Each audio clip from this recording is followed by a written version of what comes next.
Hello मित्रों, good morning to all of you. आज फरी पाछा આપણે ધોરણ 11 ફિઝિક્સના ક્લાસમાં મળી રહ્યા છીએ। એક મોસ્ટ ઇમ્પોર્ટન્ટ ક્વેશ્ચન કહી શકાય એવો પ્રશ્ન આપણે આજે કવર કરીએ છીએ। સમતલ વક્રાકાર રસ્તા પર વાહનની મહત્તમ સલામત ઝડપનું સૂત્ર મેળવો। એટલે એક સમતલ રસ્તો હોય અને માની લો કે વક્રાકાર એટલે એક ટર્નિંગ હોય, તો એ ટર્નિંગની અંદર જ્યારે વાહન ચાલતું હોય ત્યારે તમારું સલામત ઝડપ કેટલી હોય તો તમારું વાહન કેન્દ્રથી દૂર ના ફેંકાઈ જાય, એવા પ્રશ્નનો આપણે જવાબ મેળવવા માંગીએ છીએ। તો જોઈએ, સૌપ્રથમ આટલે એક ઓ કેન્દ્રથી આર ત્રિજ્યાનો એક પથ બતાવેલો છે, જેમાં એક આ વાહન આ વક્રાકાર માર્ગ પર જઈ રહેલું છે। આ વાહનની આપણે ઝડપ વી ધારેલી છે। આ કેન્દ્રગામી પ્રવેગ લખેલો છે v²/r। હવે આ કેપિટલ આર ત્રિજ્યા જે છે એ તમારા વક્રાકાર રસ્તાની ત્રિજ્યા થઈ ગઈ। અને અહીંયા જે છે એ આકૃતિ તમને એક વાહનની આપેલી છે। એ વાહનનો કેન્દ્ર તરફી એક ઘર્ષણ બળ બતાવેલું છે F, બરાબર। આ વાહનનું પોતાનું જે પણ કંઈક દળ હશે એનું વજન બળ નીચેની તરફ જતું હોય mg જેટલું। જે વજન બળ હોય એને સમતોલવા માટે લંબ દિશામાં ઉપર એક લંબ બળ લાગતું હોય છે, જેને આપણે કેપિટલ N કહી દઈએ। તો અહીંયા આકૃતિમાં આપણે લખેલું છે કે આકૃતિમાં દર્શાવ્યા મુજબ m દળનું વાહન આર ત્રિજ્યાના વક્રાકાર રસ્તા પર ગતિ કરી રહ્યું છે। આ એક ધારણા કરી આપણે કે આ વાહનનું દળ m છે, એ કેટલી ત્રિજ્યાવાળા રસ્તા પર જઈ રહ્યું છે તો આર ત્રિજ્યાવાળા રસ્તા પર। આ પરિસ્થિતિમાં વાહન પર લાગતા કુલ બળો કેટલા છે એની ચર્ચા કરીએ। તો પહેલું બળ આપણું વાહનનું વજન દળ। કોઈપણ વસ્તુનું વજન હોય એટલે એ કેન્દ્ર તરફી પૃથ્વીના કેન્દ્ર તરફ એટલે કે અધો દિશા કહેવાય, જે નીચેની તરફ હોય ને એ તરફી એક વજન બળ લાગી રહ્યું હોય w = mg।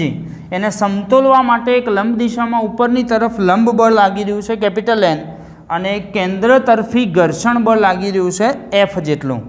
હવે લખીએ કે વાહન જે છે એ ઉર્ધ્વ દિશા એટલે કે ઊભી દિશામાં સંતુલન સ્થિતિમાં છે। એટલા માટે કહી શકાય કે ઊભી દિશાના બે બળોને સરખાવી આપણે લખ્યું અહીં વાહન ઉર્ધ્વ દિશામાં સંતુલન સ્થિતિમાં હોવાથી ઉર્ધ્વ બળોને સરખાવતા, ઉર્ધ્વ એટલે ઊભા બળોને, તો ઊભા બળો સરખાવીએ તો મતલબ કે જેટલું વજન બળ હોય એટલું ને એટલું જ લંબ બળ હોય, તો એ અધો દિશામાં અથવા ઉર્ધ્વ દિશામાં સંતુલન સ્થિતિમાં છે એવું કહી શકાય। એટલે n બરાબર આપણે mg લઈ લીધું, પરિણામ નંબર 1। ત્યારબાદ બીજું પરિણામ શું કહે છે, અહીં વાહન માટે જરૂરી કેન્દ્રગામી બળ એટલે કે FC કહેવાય એ ઘર્ષણ બળ પૂરું પાડે છે।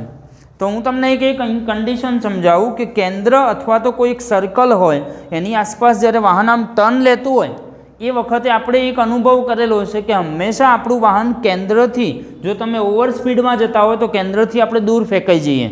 હવે એ નથી ફેંકાવા દેવું વાહનને, તો તેના માટે કયું બળ જરૂરી છે?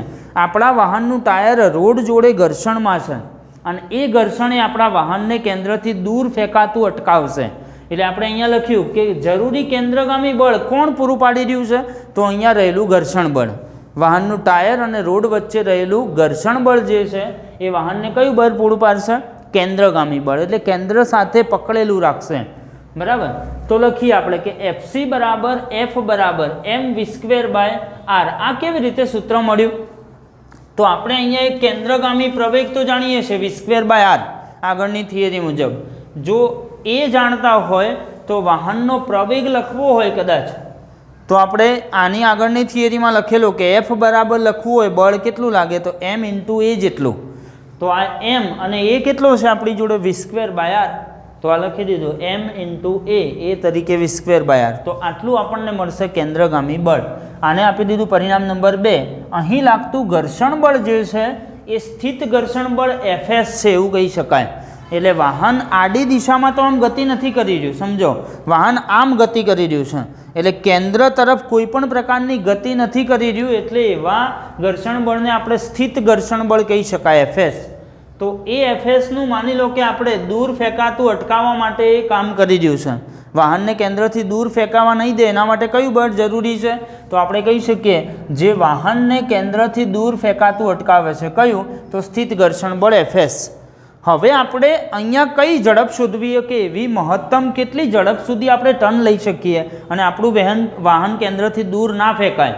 તો એ વખતે મારે ઘર્ષણ બળ પણ કેવું લેવું પડે? મહત્તમ। જો મારે મહત્તમ સ્પીડ શોધવી હોય તો મારે ઘર્ષણ બળની કિંમત પણ મહત્તમ લેવી પડે। એટલે અહીંયા મેં લખ્યું તેથી મહત્તમ સ્થિત ઘર્ષણ બળ Fs મેક્સિમમ લેતા આ એફએસ મેક્સિમમ જે છે આપણે સ્થિત ઘર્ષણના નિયમો અનુસાર યાદ કરો, એક બીજો નિયમ એવું કહેતો હતો સ્થિત ઘર્ષણનો કે એમાં રહેલું મહત્તમ સ્થિત ઘર્ષણ બળ એ લંબ બળના સમપ્રમાણમાં હોય. એટલે આપણે એક પહેલો નિયમ આવો લખી શકીએ કે એફએસ મેક્સિમમ ચલે છે n. અહીંયાથી આપણે જો સમપ્રમાણતાની નિશાનીને દૂર કરીએ તો અહીંયા એક અચળાંક મૂકવો પડે, જે જો અહીંયા રહેલા ઘર્ષણ બળ અનુસાર આપણે મૂકતા હતા. યાદ કરો, અહીંયા જો એફએસ હોય તો આપણે મ્યુ એસ મૂકીએ, અહીંયા એફ કે હોય તો આપણે શું મૂકતા હતા? અહીંયા મ્યુ કે, એટલે જેને ગતિક ઘર્ષણાંક કહેતા હતા. અત્યારે હાલ પૂરતો જે મૂક્યો છે એને સ્થિત ઘર્ષણાંક કહેવાય. એટલે અહીંયા આપણે લખી દેવાનું જ્યાં મ્યુ એસ બરાબર સ્થિત ઘર્ષણાંક.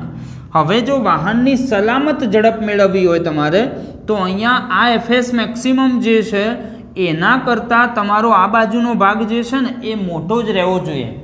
જો આ ભાગ કદાચ વધી જશે ને તો તમારું વાહનની આ જે વેગ છે એ વધી ગયો કહેવાય ને એ વખતે તમારું વાહન કેન્દ્રથી દૂર ફેંકાઈ જશે. એટલે આ જે આપણે કન્ડિશન લખી એ મહત્તમ સલામત ઝડપ માટેની લખેલી છે. તો પહેલાં તો લખીએ કે સલામત ઝડપ માટે એફએસ મેક્સિમમ જે છે એના કરતાં આ બાજુનો ભાગ મોટો રહેવો જોઈએ, મ્યુ એસ ઇન્ટુ એન જેવો. બરાબર. હવે અહીંયા કિંમતો મૂકીએ તો એફએસ મેક્સિમમની કિંમત મારે મૂકવી હોય તો આ જે એફ લખ્યો છે એ જ કિંમત આપણે લઈ શકીએ mv²/r. ઓકે, એફએસ મેક્સિમમ જો લખતા હોઈએ ને આપણે અહીંયા તો આટલા તમારે કદાચ વી મેક્સિમમ લખી દેવું હોય તો લખી શકાય.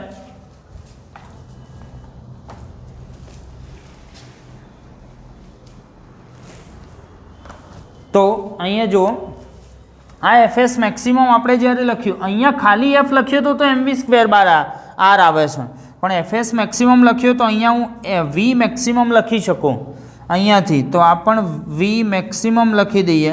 હવે વી મેક્સિમમ, ચલો અહીંયા આપણે એવું કહીએ કે આ જે મૂલ્ય મૂક્યા ને એમાં એફએસ મેક્સિમમનું અહીંથી મૂલ્ય મૂક્યું મ્યુ એસ એમના એમ એન બરાબર આપણે પરિણામ એક મુજબ શું મૂકી શકીએ? mg. ઓકે, હવે બંને બાજુ તમે જુઓ તો એમ કેન્સલ થઈ જાય, સરખા મૂલ્ય ઉડાડી શકો. તો આ એમ ઉડી ગયો.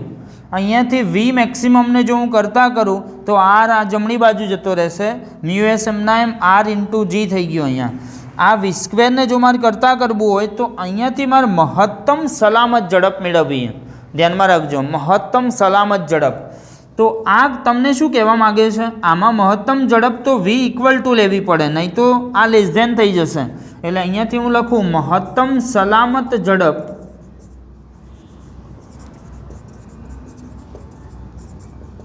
જે છે એ આપણને મળશે મ્યુ એસ ઇન્ટુ આરજી. આ વી² દૂર કરીએ તો બીજી બાજુ જઈને વર્ગમૂળ થશે, તો વર્ગમૂળમાં mu S into R into G જેટલી કિંમત તમને મળશે, જે હલકા તથા ભારે બંને વાહનો માટે તમે લાગુ પાડી શકો છો. એટલે કોઈ વાહન હલકું હોય કે ભારે હોય, આ મહત્તમ સલામત ઝડપ દરેક કિસ્સામાં સેમ જ લાગુ પડશે. તો આપણે લખી શકીએ કે હલકા તથા ભારે વાહનો માટે લાગુ પાડી શકાય. અને આ વી મેક્સિમમ જે છે એના કરતાં જો તમે વધુ ઝડપે વાહનને રોડ ઉપર ચલાવતા હશો ને એ પણ વક્રાકાર માર્ગે, તો તમારું વાહન ક્યાં ફેંકાઈ જશે? કેન્દ્રથી દૂર ફેંકાશે. એટલે આપણે જો કે કોઈ દિવસ વાહન ચલાવતા હોય તો આવું કંઈ વેગ માપીને નથી ચલાવતા, પણ આપણે પ્રેક્ટિકલી સમજીએ કે હું જો ઓવર સ્પીડમાં જઈશ તો અહીંયા સર્કલથી દૂર ફેંકાઈ જઈશ. ઘણી વખત આપણે સ્ટાર્ટિંગમાં જ્યારે કોઈ સાયકલ કે બાઇક શીખતા હોય તો આવા બધા અનુભવ આપણી જોડે થયા હોય છે કે આપણે ટર્નિંગમાં ફૂલ સ્પીડમાં જો કદાચ ટર્ન લઈ લઈએ તો આપણે બાઇકને સ્લીપ ખાઈને કેન્દ્રથી દૂર ફેંકાઈ જતા હોઈએ છીએ. એ વખતે આપણને એવો અનુભવ થઈ જાય છે કે હવેથી મારે ટર્ન લેતી વખતે મારી સ્પીડને થોડી સ્લો રાખવી પડશે. હવે એ વખતે આપણે નથી જાણતા હોતા કે કેટલી સ્લો રાખવી પડશે, પણ પ્રેક્ટિકલી તમે તમારા અંદાજ મુજબ તમે જેટલી સલામતીથી વાહન ચલાવી શકતા હોય એના અનુસાર તમે એડજસ્ટ કરતા હો છો. પણ જો તમારે ફિઝિક્સના સંદર્ભમાં જાણવું હોય તો એક્ઝેક્ટ મૂલ્ય તમને મળે કે √મ્યુ એસ ઇન્ટુ આરજી જેટલું મૂલ્ય તમે કાઢો ને એટલું વાહનનું સલામત ઝડપ કહી શકાય. એટલી ઝડપથી ટર્ન લેતા વાહન કોઈ દિવસ સ્લીપ નહીં થઈ જાય. Okay, thank you.